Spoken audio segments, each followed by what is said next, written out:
Awesome. Thanks, Bala, for the intro. Let's jump right into the presentation. Yeah, give me a minute. Okay. So if you thought this presentation or the chat was about Anthropic or Claude or OpenAI or AI, I'm sorry, this is not about that session. This is not one of those sessions. What we're going to be talking about is the most important piece of building products, which is actually the people, right?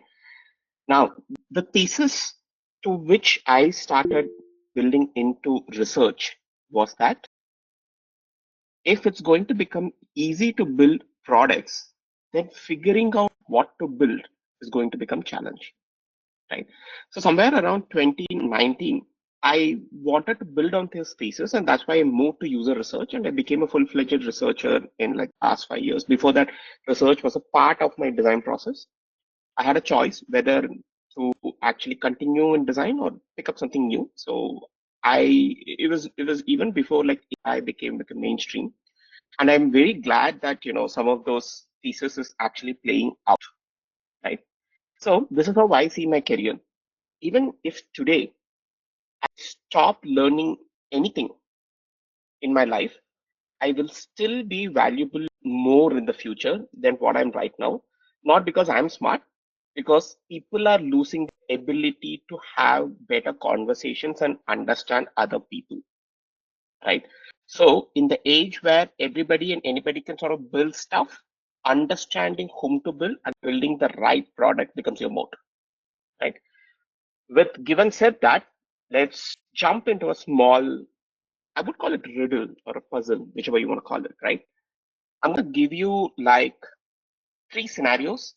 These are behaviors observed on the field, and I want you to guess what is the reason behind those particular uh, behavior, right? And whatever your answer is, please type it out in the chat. Let's keep it more interactive. It'll be fun. It'll be a lot of fun. Okay. Now, you've seen this phenomenon where I observed this in Bangalore. When you book an auto on Ola, Namayatri, or sometimes an Uber, the number that you see on the app versus the number that you see in the auto is different. And they would have pasted the actual number that you see on the app in the form of an A4 sheet, like the one you see in the image, right?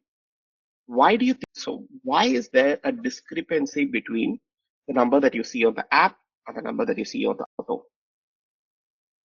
You can type your answers in the chat.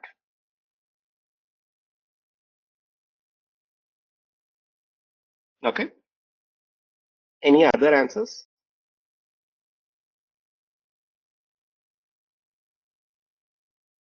Yeah.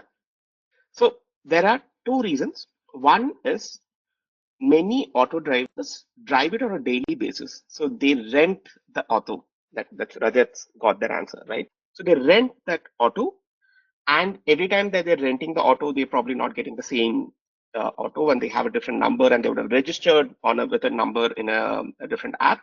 So that is one of the reasons. The second reason is also that their IDs might have gotten blocked, and they would be using IDs from someone like a friend or one of their friends. Right? Okay, that's an easy one. Let's go to the most like the kind of the difficult one. This is an interesting anecdote or an observation shared by a friend. So in one of the food ordering apps in a tier 2, tier 3 city, they saw a sudden surge in dinner orders during evenings, and they were getting delivered to offices. Why? So people were ordering for dinner, but during evenings, but they were getting delivered in offices. Why? And it's not a metro city. Overtime, no. If it's overtime, they can even order dinner in the night, right? Why are they ordering in the evening? Yeah, this is a tier 2, tier 3 phenomenon. It's something that they've observed. If company is compensating, so Himanshu says company is compensating. The company is compensating, they can compensate in the evening, they can compensate in the night. Why order in the evening? Praful says, take it for the family. Yes, they're taking it back for the family. Why?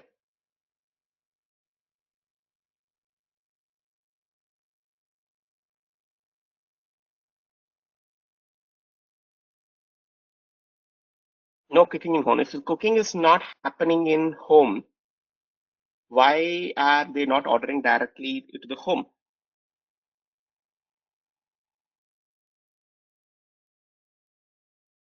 Rajat says there's a fear that someone scold that they ordered. Okay. Does anybody want to add on top of that? Bala, do you want to take a guess?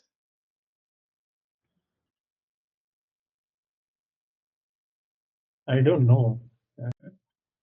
Let's I walk this through, right? Like think of somebody's a taking. mom effect. Sorry. I can think of a mom effect. Yeah, yeah. Tell. What is that?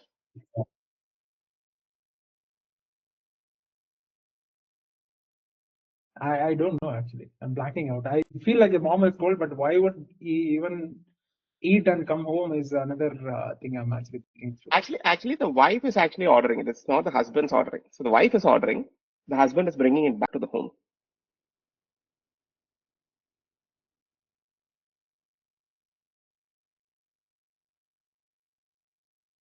Let's imagine you're in a tier 2, tier 3 city, right? What is the perception when there are too many Swiggy orders that comes to your home, Oh God. Oh my God. That's brilliant. Okay. I can totally get it now. right? Yeah. So the You don't be seen by other people as like you don't cook at home. That's like yeah, yeah, the yeah, not a good housewife character. yeah. So that's they don't want to get into that chatter, right? So they realize that okay, people are ordering for the husbands, and then they sort of like bring it back, right? Okay, interesting. So, okay, now that you've gotten this, the next one should be relatively easier. Let's see. Akshay Triti and Dhanteras are two times women prefer buying gold. Now, if you're coming from a lower income household, it's much more beneficial for you to actually buy a gold coin than buy a gold jewelry, right?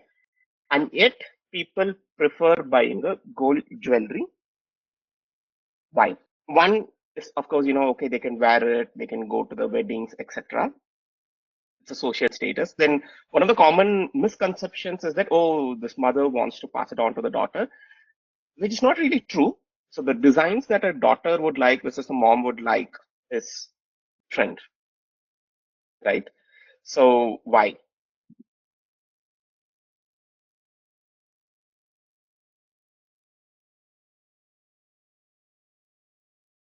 Okay, this is more fun if somebody actually talks. Bella, why don't you guess?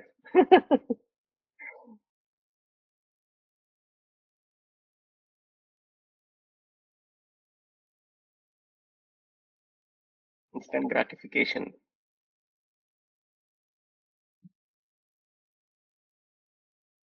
Coin appears like currency than asset. Okay. I think somebody answered this, but I also try and take you through this, right? If I buy a gold coin, whose asset is it? It's usually the asset of the family. Now, when there is some distress in the family, the brother comes and asks, some family member comes and asks, the husband does not need to ask the wife to actually pledge this or give it, or something happens. Right? So when the jewelry is bought, it's a safety net for the women. Right? It's her own. That's her safety net. Right? So this we have observed even in when I was working in Repeat. So for one gold loan to be pledged, it's a two people decision. The husband wants it and the wife has to allow it, right? So that's why people prefer, like the women prefer buying gold jewelry because it's a hedge against herself, whatever that happens, right? Great. Okay. So my name is Dharmesh and I love studying the intersection of people, culture, and technology. I studied a very interesting course called New Media Design from National Institute of Design, so which specifically talks about when technology becomes prevalent in society, what are the unintended consequences of it, right? Or the intended consequences of it. There's a whole 2.5 year course around it. If anybody is ever interested, you should check it out, right? What I do currently is I run Business Hero. So we are building a trusted credit advisory platform for MSME business owners, AI powered on WhatsApp and phone calls. Okay, here is the harsh truth, right? Nobody fucking cares about what you're building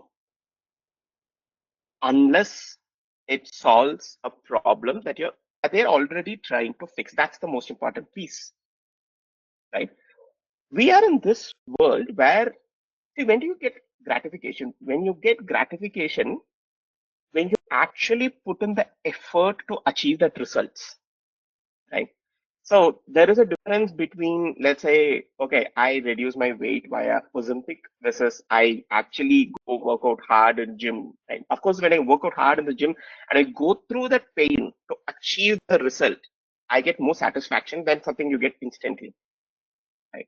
So now when you're building products where it's all about just prompting, you're reducing the time between your action to result, and you're hoping that, oh, I built this nice dashboard, I built this app, I built this thing, I'm instantly getting gratification. You're getting lured into that, right? So your gratification should shift from the fact that you built a product to I built a product that actually created some impact in somebody's life, right? Now, having AI, it's almost like leaving a kid in a chocolate factory. Like you keep over experimenting with different stuff and you will get tired quickly. Oh, I can build anything. But what is the point?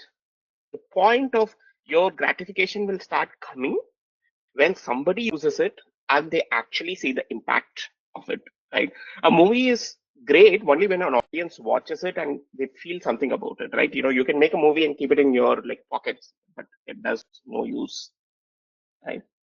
So my goal here is to help you avoid building something that nobody wants. If I'm able to do that to some extent in this session or make you think, and I think I've done my job. Okay. Okay. Why should you learn user research? Right. So uh, this is how I think about it. So whenever you're in a bad relationship, bad job, or bad health, you always know it, but you're trying to sort of console yourself saying that, oh, if only this happened, my life would be better. Right? If only that happened, my life would be better. Right? So similarly, when you're building products, many times the founders themselves know that the stuff is not working, but we keep sort of consoling ourselves saying, oh, if only I run one more marketing campaign, if only I start becoming famous on Twitter, if only I actually get a little bit more funding, a lot of my life would be set. But the whole truth is probably users don't want it. Probably users are not using it. Right. Now, it it is a journey towards uncovering truth, and it's usually a very hard path, right? You need to ask questions because when you're asking the hard questions, the answers are not according to what you want. It hurts your ego. It sort of makes you feel, oh, I'm stupid. I assumed it this, but it's not that. But and hence people are not using it. So we always come up with intellectual reasons. The market was not right, the timing was not right, or this is not right, that is not right. Everything other than the fact we agree ourselves saying, oh boss, I just didn't know how to build a product. I never understood the customer. Your customer might want a service, but you'll be building a product. Your customer might want a product, you might be building a service. Right. So the journey towards that truth is a hard one.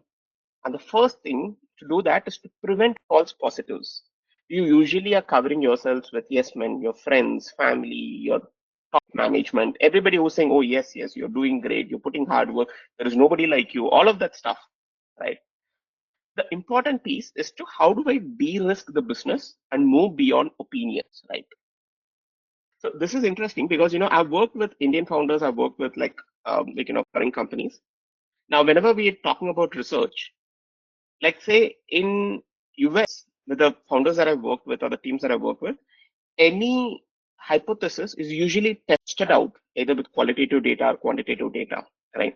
So whenever an Indian founders, predominantly in startups, when there is like a chaos, the founder would come and tell you should do this. right? That is why like research has probably not picked up as much as it should have picked up in even in India, because it's still a very founder-led model. Their bias, their opinions sort of led sort of model. I think it will slowly sort of change, but this is the state right now. Now, even when you're actually trying to understand customers, there's a bias to it, right? So let me put it this way. When does a data get produced? A data gets produced when two systems come to interaction. Now the systems, now two things in the now this can either be a product and a user, or it can be a builder and the user, right? Now when the product and the user sort of comes into interaction, you are getting a lot of quantitative data, right? So when the builder and the user comes to interaction, you're getting a lot of qualitative data. Now somehow there is a lot of pleasure in converting all the emotions of people and putting them in the form of Excel sheets, right? So there might be a farmer, he might be struggling, there might be so many things in his life, but you get a lot of godlike pleasure converting all the stuff into some sort of an Excel sheet. I've done this. I've seen other people do this. Oh, if I build a $10 product, 100 people use it, I get $100,000, right? Now you will keep increasing. Now $10 product, 10,000 people, you'll get to a place where you are almost millionaire in the Excel sheet itself, right? And it gives you such a high, right? But real world is not sort of like that, right? Now, yeah, quantitative data is something that everybody sort of is luring towards. On the other hand, they don't really like qualitative data, like because people are messy. It's very difficult for you to actually have a conversation and put them and make sense out of it, right? The way Bala describes his life versus Praveen describes his life is going to be very different, right? And it's not something you can put it in like one bucket, and requires a lot of effort. And that's why you usually sort of tend to ignore. So qualitative data may the resultant is usually like not numbers, it's usually stories and narratives. I've observed the other thing also, people will go sit in a conversation and try to get numbers. Right? Because why are you actually sitting with someone and actually you're trying to do a survey? Survey to send a form.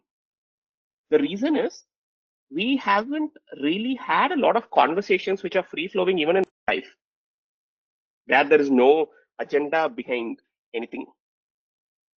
Right? I'll come to that. Right? So usually, I'm not saying one is better than the other, but if you want to understand people, it's usually a combination of what they say and the combination of what they do. Right? So I follow this matrix, right? Which I call it the user research matrix. It's pretty simple. Uh, you Google search, okay, how do I understand people? What are the user research methods? You will be bombarded with thousands of different methods because it's not very scientific. It's not like Newton's third law or three laws where everybody defines it as the same. I can come up with my own user research method, and nobody's there to vet it out and say whether this is correct or wrong. But rather than going with the respective methods or understanding people, you can largely create a framework. Right? On x-axis, you can look at qualitative data, quantitative data. And on the y-axis, you're asking, how is this data being produced? Is it produced through ASCII, which is the builder and the user interaction, or is it observing? Is it the product and the user interaction? Now, any user research methods that you pick off the internet, you can put it in one of these quadrants, right? And again, I'm telling you, it's not one versus the other. Usually, it's a journey. So typically, if you're trying to build a product from scratch, start with surveys, right? We live in our own bubble. That's the truth. For you to move out of the bubble, each of these steps will help you get closer to the truth, right? So you start with surveys, get some ideas, then find some patterns, and within that, you start doing interviews. From the interviews, you can actually go and build prototypes. Now, building prototypes will become extremely easy. Then you do usability testing, sit with some people, anyone who have given you some good feedback from the interviews, you can get their contacts and try and do some usability testing. And if you've done some usability testing, then you build an MVP, then you get the analytics, right? And as you are improving the product, it becomes like a cycle. This doesn't stop at one. When when do you know you should stop this is when you can clearly think like your user, right? And we generally do this, right? So if you have lived long enough with some people, it could be your parents, it could be your siblings, it could be your partners, you tend to start thinking like them. For example, if you are, let's say, going to a Korean restaurant, you never tried anything Korean, and you're tasting like soup. Just by the flavor of it, you can instantly know, oh, this is something my wife would like. It's a new data, and yet you're able to sort of uh, uh, come with a conclusion that my wife would like because you observed her liking a similar flavor, not in Korean dishes, but probably in Indian dishes, Chinese dishes, etc. Right? You're able to make that judgment call instantly. Right? Because at some point in time, you're thinking like your wife, or you're thinking like your son, you're thinking like your daughter. You'll have to train your mind to start thinking like the user. And it's not a one-shot thing, it's usually a journey. Okay.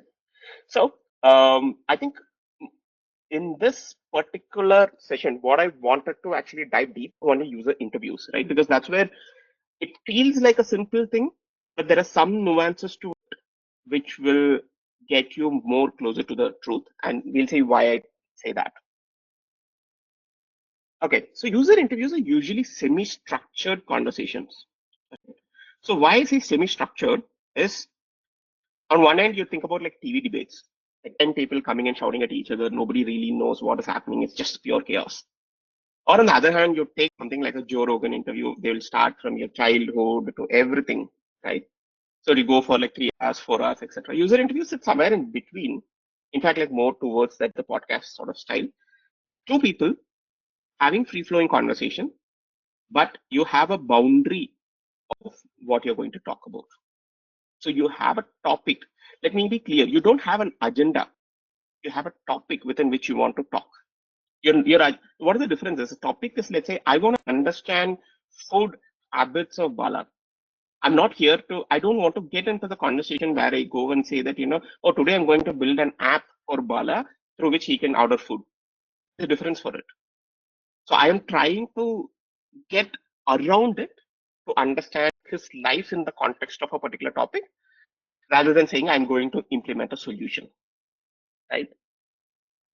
Now, the thing is, why I kept saying that, this art of conversation is very important is as the newer generation comes up, they lose this ability. Think about it, right? I'll give you a simple thought experiment. Take the contacts that you have, put in your phone, Instagram, like, or friend list, etc. Remove the people who you went school with, college with, your sort of like, let's say, relatives, and remove the people whom you have random transactional conversations, your drivers and like, house help, etc. You won't be left with even like 10 contacts, right? Because we've never put in that effort to go and like discover people. That's never been the goal. You do that only when you like say travel. You sometimes do that when you are very young in school, college, and all. You randomly bump into people. You sort of make friends without much agenda. But as you grow older, your conversations are typically divided into two, right? Either like this long form chatter, there's no agenda with your old friends, family, etc., or it's very transactional. Right? It could be office, it could be like riders and stuff like that, right? The can you stay in silence without judging people to a stranger just to understand their life? We've not done that. It's very, very difficult to actually do that, right? And even just staying within ourselves without actually thinking about a lot of things is very scary. Right? So the thing that I have learned over a period of time is if you want to understand others, the first thing is to understand yourself. Right?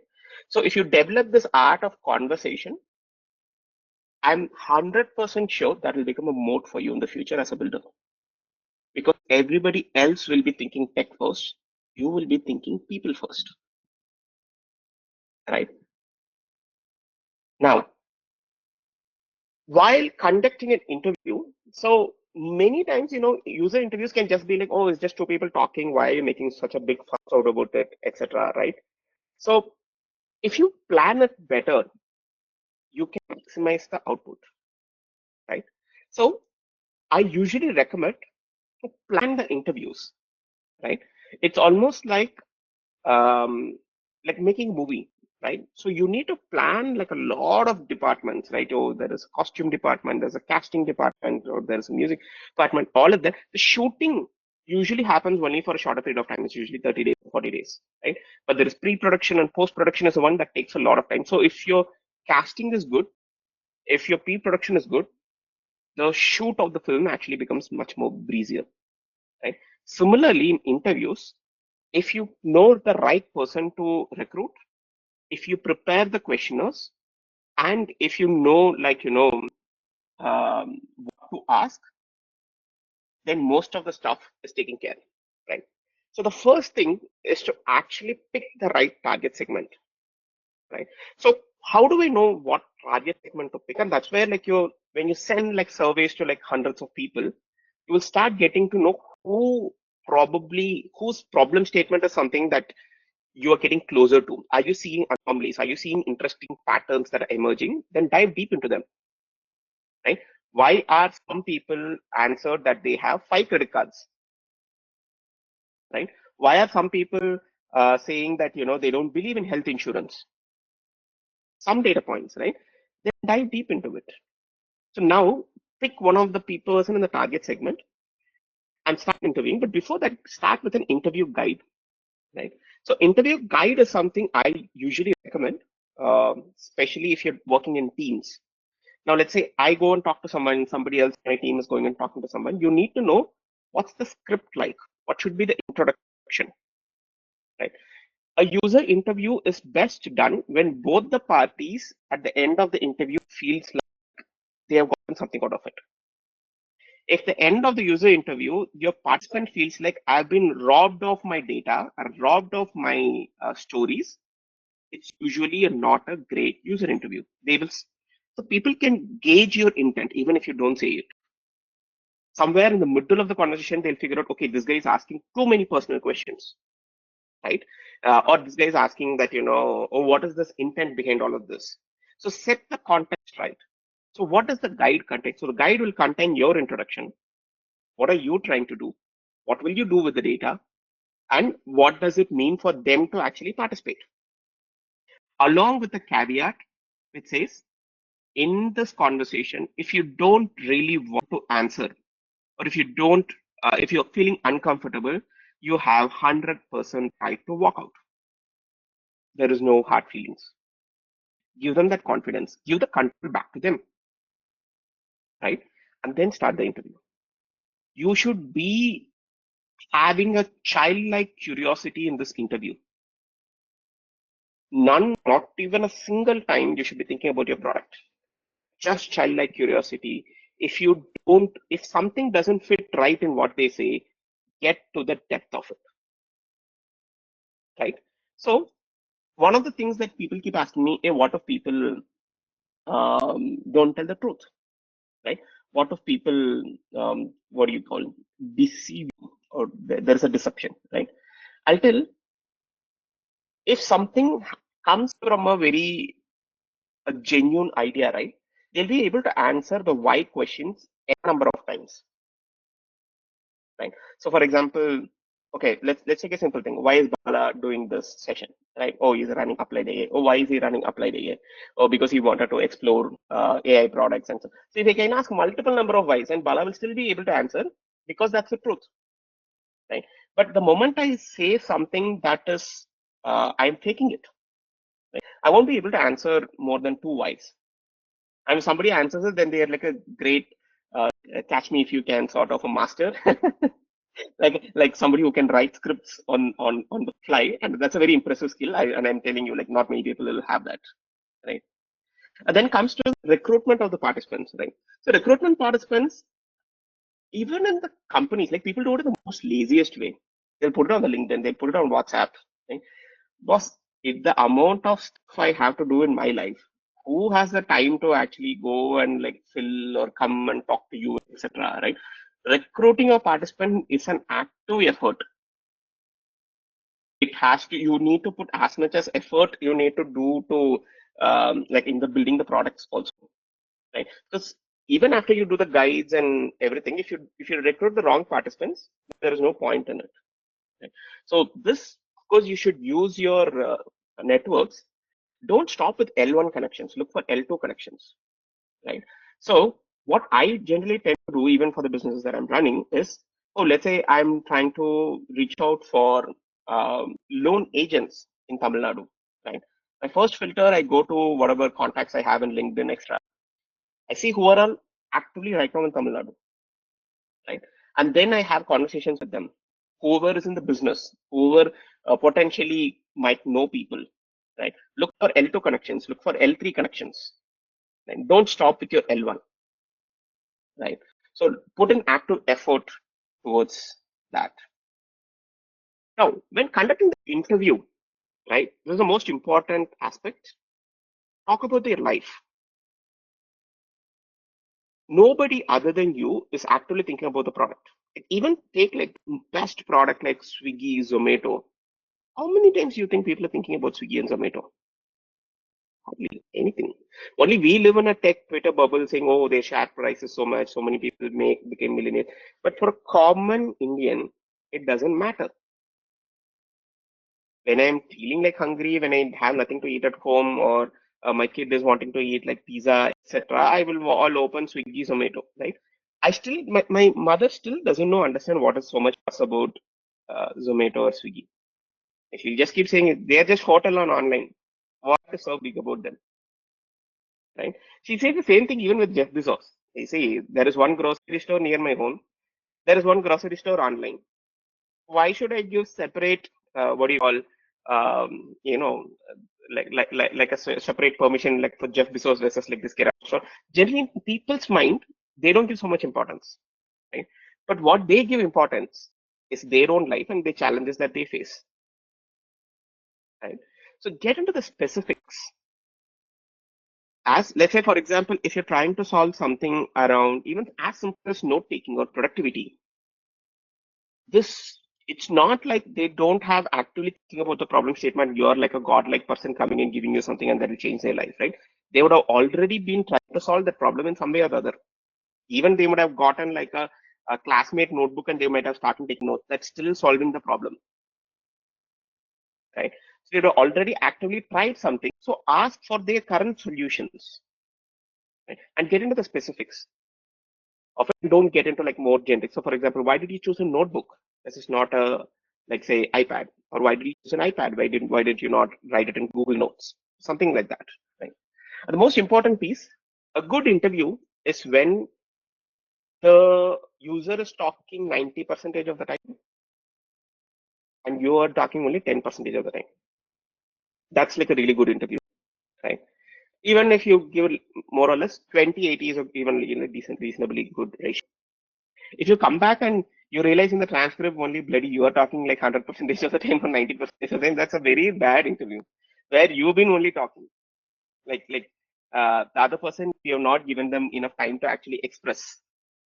Right? So talk less, listen more. And I usually prefer doing in-person interviews over Google Meets or over like Google Meets or Zoom. The reason is when somebody is expressing, right? There is a body language, there is a tone, tonality, how they're feeling, etc.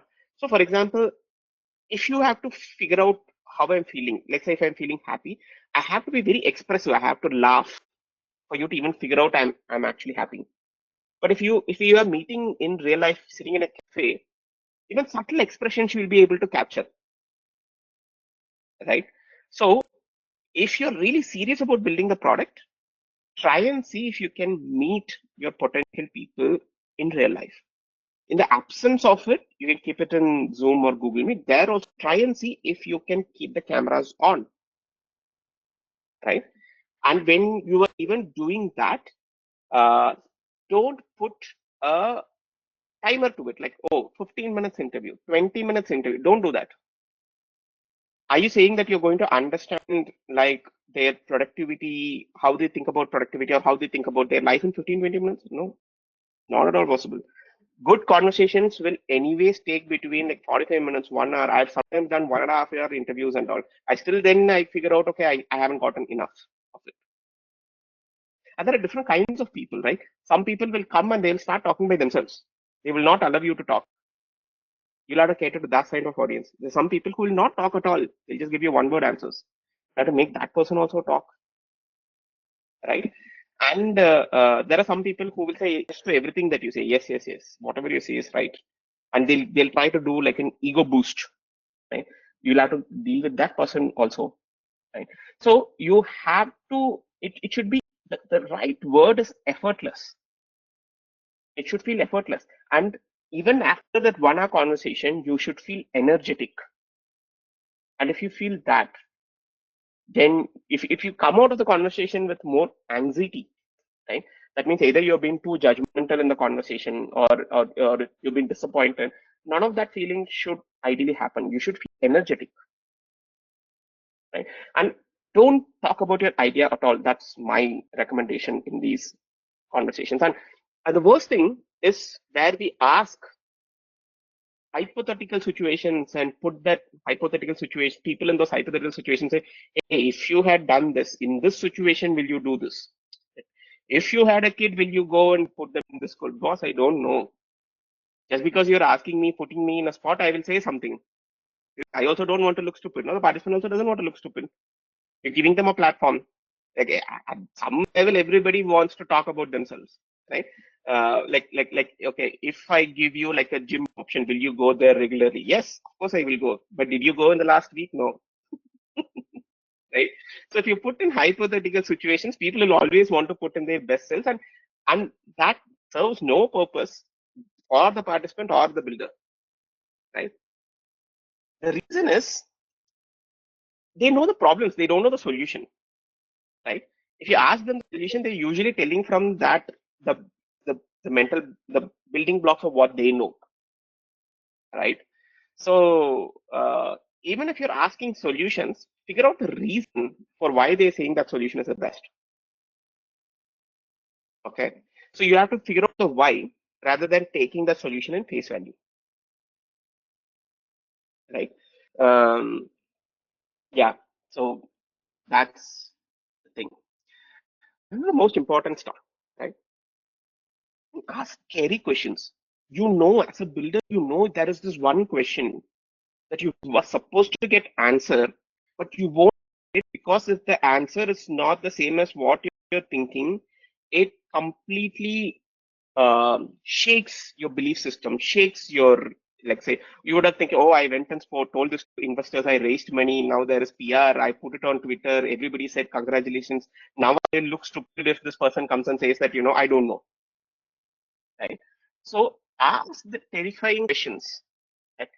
Things that will actually potentially change your business. Embrace the bad news, right?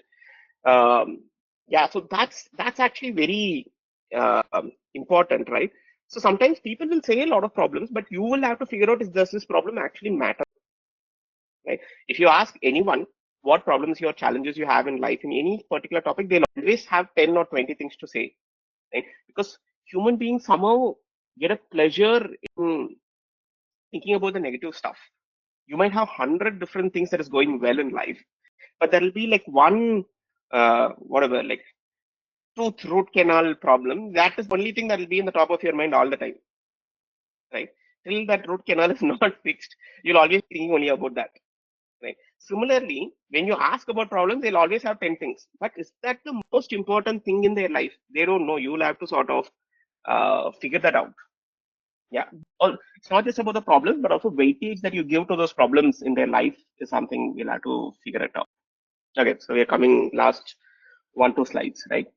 So whenever you're doing these user interviews, always push for some sort of commitment, right? Because these are golden nuggets and these are people who will potentially use it, right? The fact that they're coming to even a user interview and talking to people even without a product, that means to some extent you can just assume that they are like um, early adopters, or they're someone who likes to experiment, etc. Ask for saying that, commitments either in terms of time or in terms of like, introductions, or ask commitments in terms of, let's say, letter of intent if you're doing B2B, or like, letter of intent deposit, etc., whichever you want, right? Then follow up with them and see, keep the conversation going. This is not a one-time exercise. Keep the conversation going, and please don't try to get users through user interviews. I've seen a lot of people do that. They go in the name of user interview, but what they're actually trying to do is do a sales pitch. That's such a turn off, right? Because they think, okay, I'm going to, so they will give, like, say, I'm giving you 1,000 rupees, this thing, I want to do user research, but it will convert into a sales thing in somewhere in the middle, which is a turn off. Okay. The last piece is take notes. Take a lot of notes. Now, if you're doing it through Zoom or something, you can record. You have so many note takers. Come back again. It's like everybody can take notes, but how many people are going back to it is a point, right? Keep going back to it. Collect the knowledge, right? Use LLMs, but only at the L1 level. Let's say cleaning the data, organizing it. Don't do the synthesis, analysis, everything. Don't ask the LLM to do everything. Don't go and feed this data and say, oh, now you do synthesis analysis, now build the product also, now you do marketing also. Boss, then what are you doing? Right? See if you can have some touch of yours, right? At the end, it should feel like a product where you can proudly put your name to it, right? So see where you can give that life, from like the cleaning of the data to synthesis to analysis to insights, right? So yeah, with that, that's in short what I had to say, but happy to take questions. That's awesome. Really, really awesome, Dharmesh. Thank you. Brilliant. We already have a few questions in the chat. Yep. Yeah, folks, we'll just go through a couple of questions, then we'll open it up so you can yourself actually speak. One interesting question I see is how to conduct hour-long in-person interviews with L2, L3 connects. How do you reach out? Like, just how do you get them to agree? Just talk to that process through the process. Yeah, so let's say, for example, if you're working on something where it's an active problem for them and nobody else is like solving it in the way that they want, and usually people want to talk about it, right? So let's say, for example, let's say something like, you go talk to some folks who are NRIs and you're building something in senior healthcare living, and they have been struggling with it, where they feel the guilt of saying that, oh, my parents are alone in India and I don't know how to sort of like cater to their health, etc. This is an active problem. When you go reach out to them saying, hey, I'm so and so person, I'm trying to build in the space, this your friend referred me, can I have a chat with you, etc. Don't expect them to give like 1 hour time day one. First time, get introduced yourself, have a casual conversation, tell them, get them excited, tell them that, hey, can I get like a 1 hour call whenever you're available, right? So if people are not really giving you the time, one of those two reasons. One is you'll have to find more people. Second, most likely the reason is that's not an active problem for them, right? So that's the thing. The other aspect which many people ask me is like, hey, you're asking some personal questions. How are people okay with talking to it, right? Very interestingly, whenever I've spoken to like middle-aged men, right, 40 years, 45 years, they're very happy to talk to me, despite not having much monetary return in back. Because I realize nobody really talks to them. Everybody's very transactional. You go to the family, like, wife is saying, oh, you have to buy this, children are saying, I need this, etc. You come to home. Like, literally, when I ask them, what is your aspiration in life?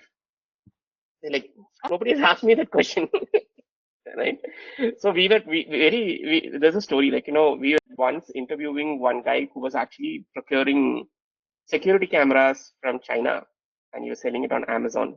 We literally did this interview in his godown, the godown slash shop, dark store, everything. There's one guy sitting and doing in a small computer some customer service call is taking. This guy is the owner, just two people in the business, right? we completed all the conversation. I asked him like, what's your dream? What's your life goal? Out of nowhere, he said, I want to make a film. I want to make a Bollywood film, right? And we were all surprised. Like, we started smiling. And he's like, yeah, it sounds funny, but I just want, that is my goal in life. I want to make one film. I know nobody will watch it. I just want to show it to my friends. And even if it is running in one theater, one show, I'm happy with Wow. it. Right? So those are like that particular data point didn't really help me in what I was building, right? But now I feel like I know very much. I know that person much more closer to that. What it helps me is to get an idea of who this person is. That's such a brilliant anecdote. Folks, yeah, let's just open it up for questions. Feel free to unmute yourself and talk. I think Vishwadeep raised his first. Yeah. Should we start with Vishnu? Vishnu has raised his hand. Sure, go ahead, Vishnu. Yeah. Hey, Dharmesh. Long time Hi. after UX, now we are meeting now, right? Yeah. So, yeah, my question is that in this era of vibe coding, where people are moving really fast with ideas and to prototype, my question is how we can convince our stakeholders to let's take a pause for like 4 or 5 days and do a usability test or a user interview as well. So that is pretty difficult for us as a junior product designers to convince our PMs. So yeah, that's my question. How we can do that?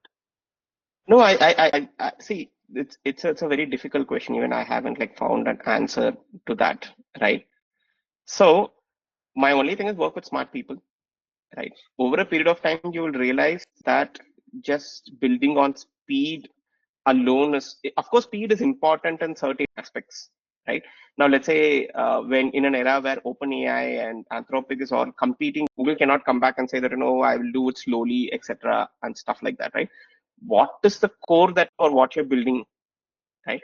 And and what is the context? The combination of this will determine how speed you can go. Sometimes it's only through hit and trial you'll figure it out, right? So you do one like four different iterations without even talking to customers to only realize that boss, nothing is moving. Your metrics are not moving, right? Why don't you give me an opportunity where we do it slightly differently? So this is something. I've taken a small policy course, public policy course. Okay?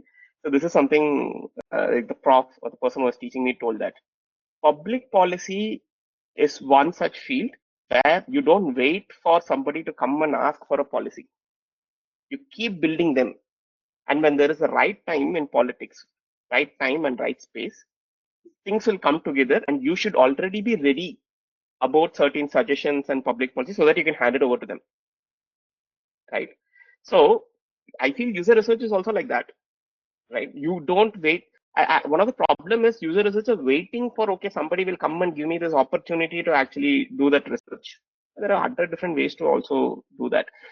So one challenge is also that you should speak their language. You should know what is the business model that they are in, what is their revenue, what is the most important thing for them in this quarter. Unless you don't know that, you will not know how to pitch and what to actually pitch for.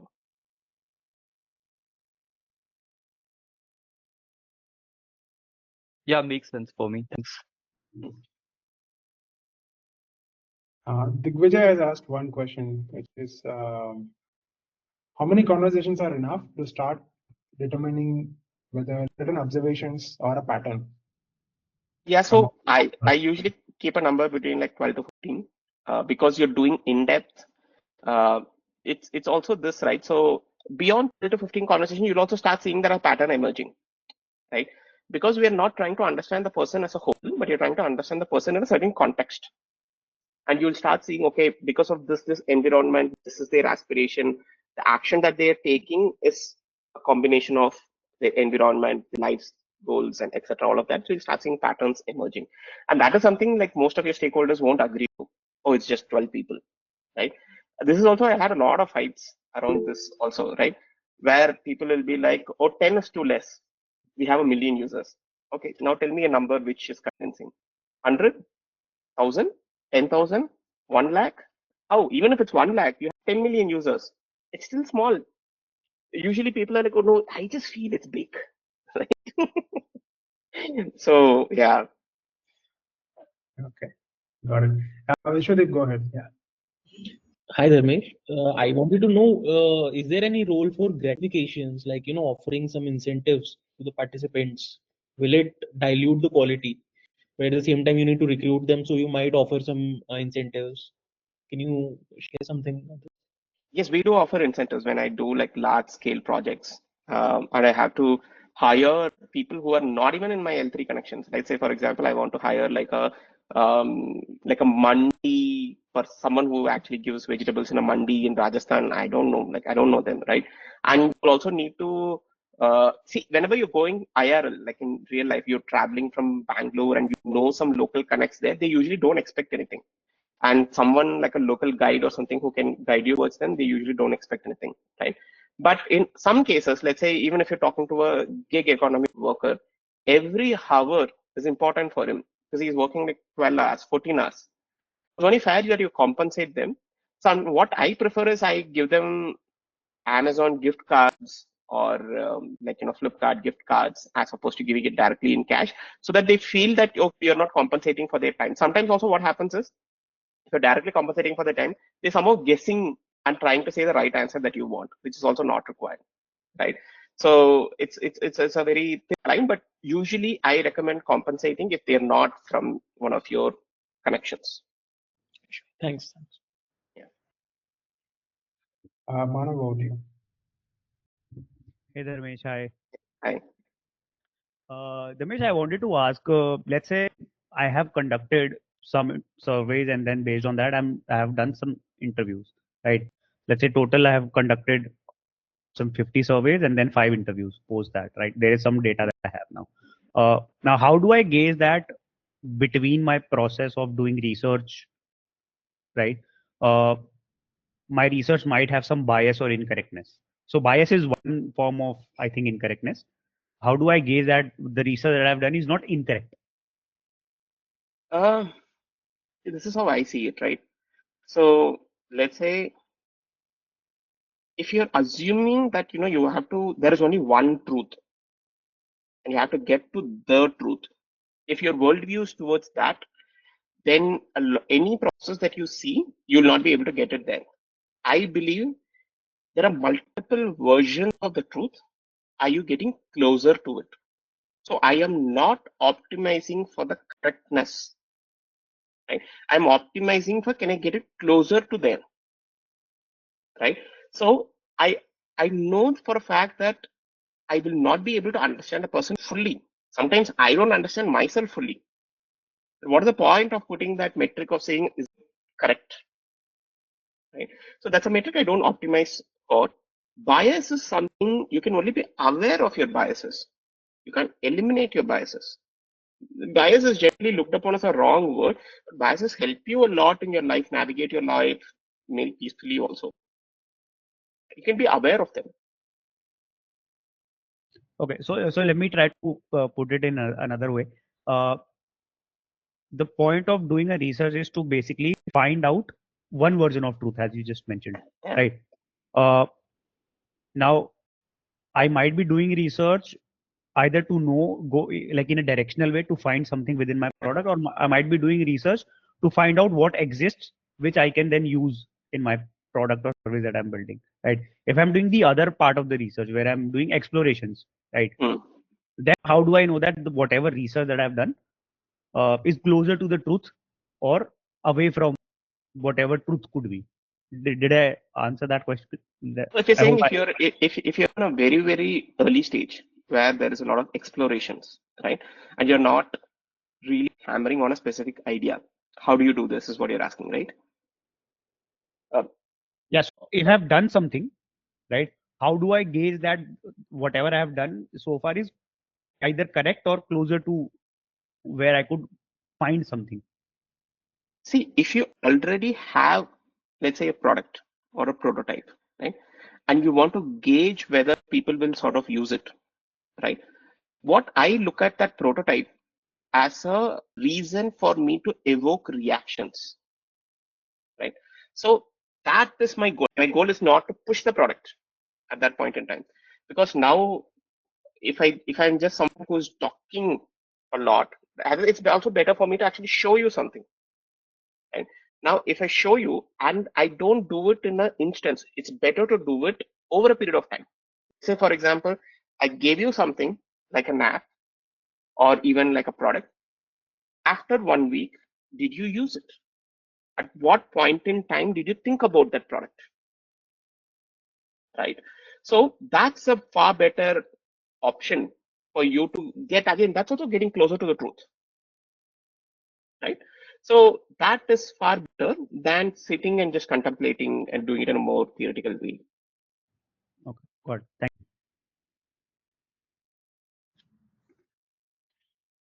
All right, Arun. Hi, Dharmesh. Hey, hi. It was a great talk. I really enjoyed throughout Thank you. the entire presentation. So I have two questions for you. So I used to work with a supply chain company where we deliver, we supply delivery executives to Swiggy, Zomato, etc. So I was doing user research there. So I used to talk to all these gig workers. So the first question is, when when I started doing this research, it was an independent project for me to test my own thesis. And then it started becoming a bigger thing. But what I couldn't do was that I couldn't scale it to multiple cities because the delivery executive in Bangalore and Chennai would be two different agendas and intentions on why they're doing what they're doing, right? So how do you scale such user interviews for different cities and make it run in parallel? So that is one. The second question is, I at one point I was holding so much data, I couldn't really understand how to process it because there's phone calls, there's personal interviews, there are surveys which are happening. How do you deal with a large amount of data, hours and hours of conversations? How do you put it together to visualize and bring something together, right, or cohesively? Like if you do it for, let's say, 10, 15 people, it's a different story. But in the gig economy, every week or every season carries a different kind of incentives for the users. So their perception of this whole working for which company also changes every month or every 2 months once. So you have to constantly put in that effort to keep the conversation going, to understand what is their mindset at the present point of time. So when you hold such amount of data, how do you put it together? Like, is there any methods which you follow? See, there is one technical answer is, oh, you clean the data, put it in this thing. But I'll give you a very simple answer. Again, you're assuming that if I can manage it, I can control the outcome, right? It doesn't need to be so difficult as what I'm saying. Okay. Like say, for example, how did you try and understand your siblings or parents? How many Excel sheets did you need? Did you record conversations, right? So find out what is your goal there, right? I understand that if you want to expand this research as a mindset, it has to be done in a more democratized way, right? Where you train other people also how to do it. That has more impact than hiring more researchers, right? I'll go back to the same thing, right? One thing, if I'm repeatedly seeing, you are trying to say, there is some truth there. I want to get control over that truth. I want to find that one single truth. That usually does not happen that way. And this entire thing of, okay, I want to take the data, clean and put it in an Excel sheet. Then I will put an LL, my last questions and stuff like that, right? It doesn't happen that way. It's a very unpopular opinion, but truth is that only. Right. It's okay. Okay. You let go of some data. It's fine. Yeah, eventually that's what I had to do. Because you will go mad in trying to assume there is one truth and I'm going to put everything together. The amount of effort and the amount of investment, and it just would feel impossible thing. All for what? You need to understand this person's life. Of course, there are some aspects between like a Bangalore gig economy driver and like a Chennai driver, right? But how much is the difference? Is that effort worth putting for all this stuff for that delta?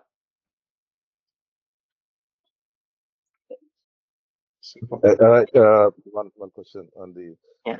this is more of like a founder's dilemma Yeah. kind of the thing. Sometimes you are so much overwhelmed with the thought or the idea or what you go with and say, yeah, this is the best thing I can offer and all. You may not even reach out as a point of views or maybe the VOCs or whatever you can take off. Rather than you go and then jump and dive into the doing a prototype or solution. Yeah. How do you sometimes see that, hey, you have to really, have some kind of a interactions with the people. Sometimes they don't. I mean, I've seen multiple places where founders just go and then implement the solution or the product, right?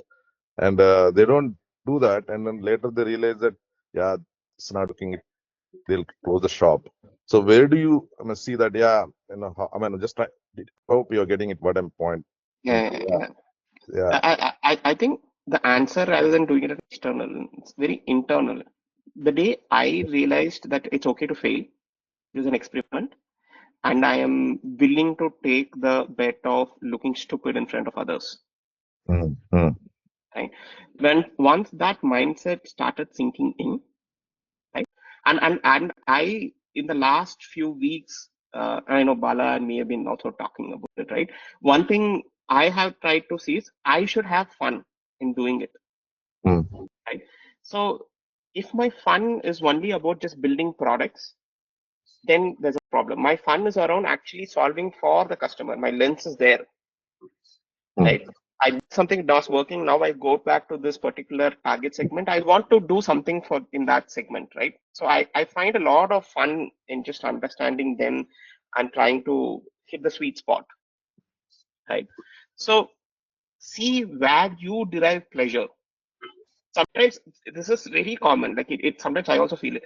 We sometimes derive pleasure from external signals like a PR, fundraise, Twitter threads, YouTube videos, going on a podcast.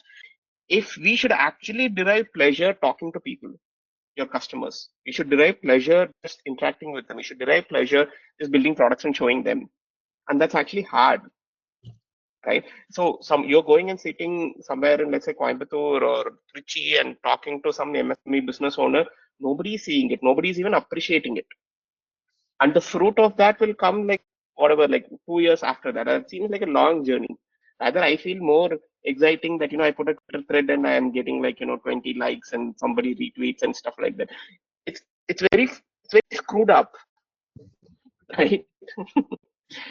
Yeah, I don't know if I'm answering your question. This is something I've been thinking about. Yeah. Yeah, I mean, I just thinking where to draw the line. That's, Yeah. Super. Dharmesh, do you have time for like a couple of more questions? Yeah, sure. Yeah, so I'll take both of them. One is regarding the process. You mentioned that you prepare a guide before the interview and you also take a lot of notes. Just run us through what do you typically use? How do you structure this? It'll help everyone. Yeah. Just a minute. I'll see if I can pull off a guide. I'll just show.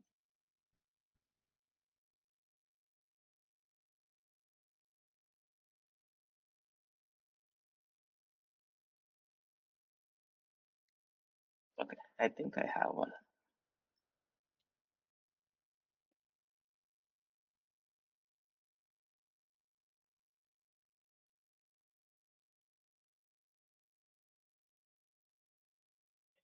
Okay, so this is a typical interview script. Okay, now if you look at it, it's very simple. This is for a edtech platform that we have done. It's just about introducing yourselves and just telling them how there is no right or wrong answers, that we are just trying to understand. The expectation is set right then and there, right? Including the consent for any sort of recording that you're doing. You might think that, oh, I'm just taking notes on that notepad. That will still scare people. It feels like an interrogation. Look at all the media or the culture that we see. Like, oh, it feels like a whatever, in a police station, somebody's taking notes, sort of a thing, right? And the thing is, this is very fascinating in India. When you say interview, people always assume it's a celebrity interview. People have asked me like, I'm not a celebrity. Why are you interviewing me? Right? So because Your assumption is interviews are only done for celebrities. So I don't even use the word interview. We usually try to say conversation. हमें कुछ बात करना है. We just have to chat, right? So this expectation setting, even including conclusion, uh, like something that is works, right? And the other thing is, especially when you're doing with multiple people, right? The cultural nuances need to be made sure. Let's say, for example, I'm very strict when it comes to doing user interviews, right? So, for example, irrespective of whether you're a boy or girl, I ask them to wear a certain kind of casual attire because your attire should not signal the participant that you have a higher authority, right? So you should not feel like, oh, this person has come from, already they will feel like, oh, they come from like Bangalore, or they're more important. So they will give you the chair, they will sit down. Should not let any of that happen, right? So if they're giving you something to eat and stuff like that, it's okay. You don't have to eat. Just also don't say no. Take it and keep it, right? So all of those set of aspects, right? Very, very simple stuff. Like, I know, like, we were gone with some product managers. They will, that, they'll be sitting in a chair and they'll fold their legs and sit. That's also a signal you're sending, right? They're not doing that. Who can actually do that? Like only who has a sense of authority can potentially do that, right? And they like this person might say that, oh, what is wrong in that? Boss, everything is wrong in that. And then because we were doing in some tribal area where they were not really comfortable with stuff. I mean, they were not. Everything was new to them, so you have to make them as comfortable as possible, right? So script has this and some prep work if I'm doing it with some junior folks, etc. So some of those do's and don'ts is something I write down. Makes sense. It's perfect. Would you be able to share this with us? We can. Yeah. Sure. I'll share this. Second question is a little bit more personal. Mm. So this is for growing organization. Right? Mm. So think of which are like slightly bigger. One of the things I've always tried to pursue but never been able to do it is it should not be the responsibility of a specific user research team to go and do this research. Our customers are talking to our customer support almost on a daily basis, right? Product managers, their entire job is to make sure they build a product which the customers are going to use. Yeah. So create kind of like a general culture, especially in a large organization where there are a lot of silos built in. So I have tried doing this in multiple sort of orgs, right? I'm not really been successful. So the way I think about the mental model is build the pipelines to the CEO. Your CEO pipeline is only with the CXO. Can the customer support representative directly share some casual data to the CEO? Right. So we started building these Slack channels, which is only about people discussing insights. Just like what I was like doing in India. No? So we said, okay, it's a Slack channel. You have to build that behavior. It's okay. So here I'm just getting the feeler of what other people think about the customers. I'm not trying to say that, because every time my lens is okay, oh, can I take this data, put it in an Excel sheet? Can I start actually visualizing it? Where will I put it in the product roadmap? Half of the time my thought is only in automating it, putting this. But if you're just saying that, it's just a Slack channel, that people are sharing thoughts. Customer support representative, sir, I sort of observed this. People are talking about this. Somebody also needs to engage with them. Why do you think they did it? Right now, let's say, for example, user asking this feature. So some product manager should go and say that, can you next time please ask why did they want this feature? Right. On the other hand, what happens is this is very sad. In large organizations, they just dismiss everything that a salesperson or customer support person says, saying that, oh, they don't know. They don't know to build the products. Maybe not, but did you even try asking more questions? Right? Because the pipeline itself is not set. How will you get the data? Yeah. Super. Let's close with one last question from Apurva. I know he raised a question and it's earlier. Yeah. Hey, Apurva.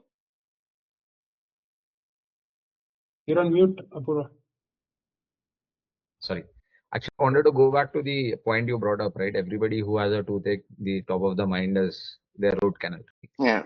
So that's the trickiest thing when you're having interviews, right? Whether it's individual or even when you try to have a group, so that you don't go there, right? You're trying to get the group to discuss on more genuine problems.